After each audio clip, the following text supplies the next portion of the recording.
They say that the edit is the final rewrite, and that was certainly true for Annabelle 2. The script for the movie was something like 117 pages, which is pretty long for a horror movie, but the script was also quite dense. There were a lot of things going on. The first cut of the film was over 2 hours, and it just felt too long. One of the first scenes to go was an early scene between Samuel and Esther. Esther is sewing one of the dresses for the Annabelle dolls when Samuel comes in from the workshop.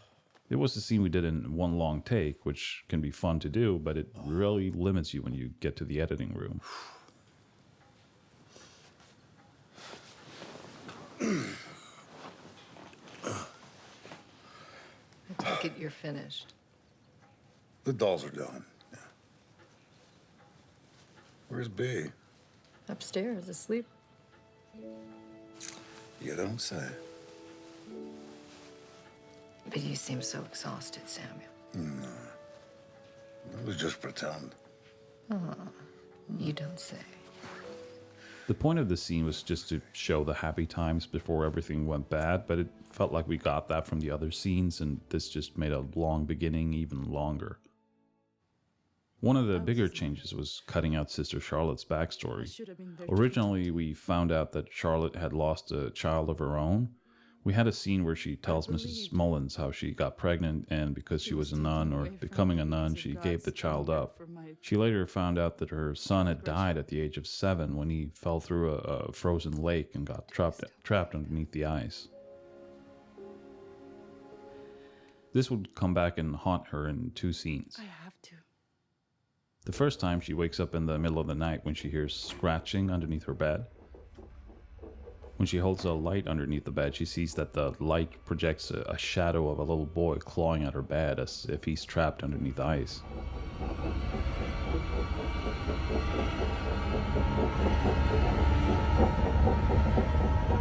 Mommy?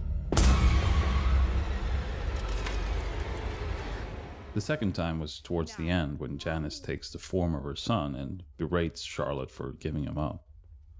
A version of this scene is of course still in the film, but we only used footage of Janice. Why'd you give me away? Padre nuestro que estás en el cielo, santificado sea Mommy? tu nombre. Where were you? Venga a nosotros tu reino. When I was trapped on the ice and drowning. Hágase tu voluntad aquí en la tierra You como should have saved me. Another scene with Charlotte that we cut took place during the first night in the house. Charlotte walks downstairs, hears what sounds like a child's laughter, and goes to investigate.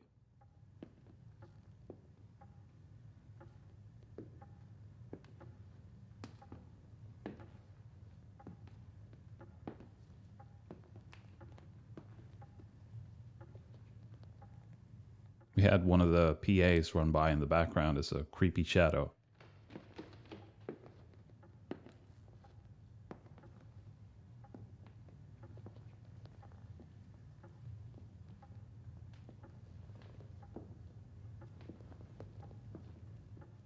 There's some nice looking images in this scene as Charlotte walks through the house and she almost gets a peek at Mrs. Mullins.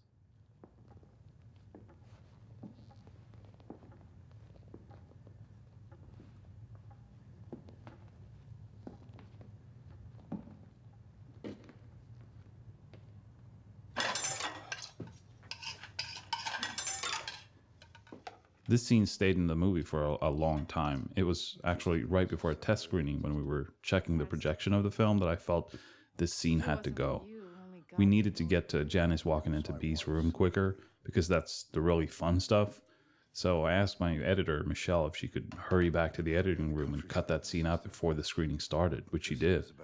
I know the studio liked this scene, but the only thing I'm sort of missing from it are those nice images of Charlotte walking down the hallway. I had hoped Mrs. Mullins would join us. Another change is originally Janice met B much earlier. The first time Janice goes into B's room, B puts her hand on her and tells her to hide. Hide! B's actually still in that scene for a split second if you look carefully frame by frame. We thought about having VFX paint her out, but I figured it could be a spooky Easter egg to keep her in there. Janice then met B again during the night when Carol and Nancy are telling ghost stories about Mrs. Mullins. Linda? The other night, dear, as I... It's not a terrible scene. It's mostly one long take that at first shows the foot of the bed, and then we frame that out so one of the prop guys could put Annabelle in. But we felt that not having Ghost Bee appear until later in the film would have more of an impact once we do see her. Hello? Let's be friends. She's coming. Once Janice got possessed, she originally just hung around the house for a while, which felt weird pacing-wise. The scene with Linda and the pop gun originally came later in the film, after Janice had gotten possessed. Linda heads to her bedroom when she sees Janice in her wheelchair downstairs. After that was the scene where Linda sees Annabelle through the keyhole, and we get into the whole pop gun sequence. After Linda had run up into her bed, we originally panned out into the dark, where Janice came rolling in with Annabelle in her lap.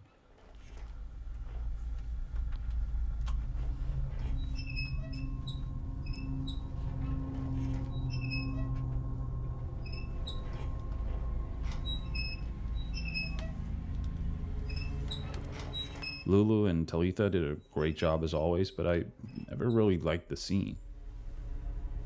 Janice? You shouldn't have that doll. Shh.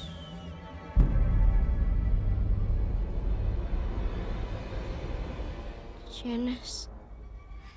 Janice eventually gets into the lower bunk. Linda decides to peek down, and that's when she sees Annabelle grabbed by a demon hand. So Linda seeing footprints was a later addition. The next day, Linda goes downstairs and discovers that everyone else has gone into town. It's just her and Janice alone in the house. Not wanting to be in the house with creepy Janice, Linda eventually goes out onto the porch where Mr. Mullins finds her.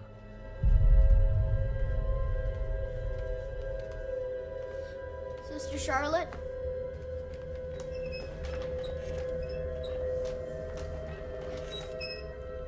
You slept late, Linda. Where's everyone else? Since I wanted to move the pop gun scene to earlier in the film, we needed to bridge the scene where Carol tells Linda to go to bed and the scene where Linda is sitting on the porch. We had shot the house during the night when Linda went to the well, and we'd shot it during the day from almost the same position. VFX were able to make the two shots line up perfectly and then add a cool transition from night to day. Now it looks so good, it seems like we always planned it that way. Another thing we got rid of to speed things up once Janet got possessed was a scene where, after Mr. Mullins gets killed, Mrs. Mullins tells Charlotte that they have to leave the next day. They're not welcome in the house anymore. Mrs. Mullins. Leave! You and the girls! You need to leave tonight! Mrs. Mullins, please. The girls are crying because that means they will now get split up and sent to different orphanages. Carol enters the room, and for once, she's not a bitch and tells Linda that they're all family. That's one thing I was sad to see go, a scene that showed Carol not always being a total bitch. Hey. Don't worry. We're leaving here, but we're staying together. Because we're family.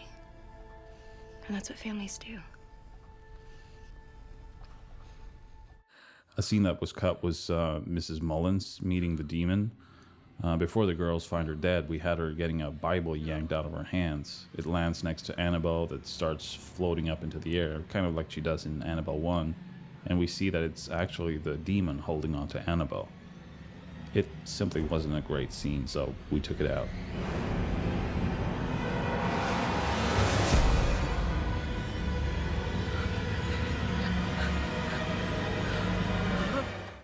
Two big changes towards the end of the film was what happens in the barn and in the dumbwaiter. Originally in the barn, Carol encountered evil Mrs. Mullins instead of the scarecrow. I always felt that the scene could have been better, so when it came to do additional photography, that was one of the things I wanted another shot at.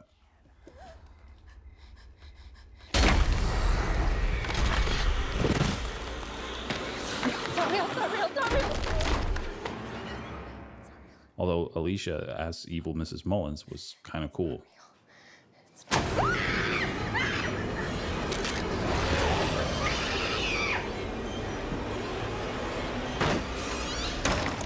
We'd already had the scarecrow outside, but all it used to do was land on the car in a cheap jump scare.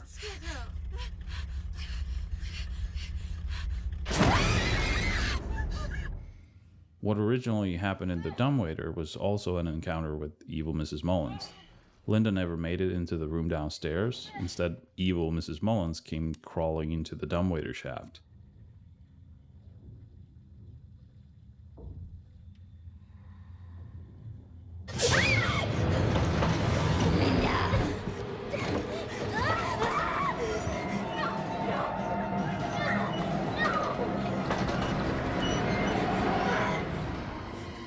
We felt it made more sense to have it be Janice coming after Linda, and I wanted to add some extra creepiness by having Linda step into the dark bedroom downstairs. Originally, evil Mrs. Mullins made one more appearance before Linda hides in Annabelle's closet. Seeing evil Mrs. Mullins was the motivation for Linda to go into Bee's room, but it felt like it was too much, like Linda was running around in a haunted house, which she kind of is, but still. Lastly, there was one sequence that was cut, or rather modified, during shooting after we'd already shot part of it. Instead of playing hide and seek, the girls played a game called Sardines. The difference being that once you find the person hiding, you hide with them. So eventually there's only one person looking and everyone else is packed like sardines in a hiding place. We only shot the hiding girls being found in a closet by Charlotte before we realized that it was way too much setup with explaining what sardines was and everything, so we had to simplify. Instead, we got one more scene of Carol being a huge bitch.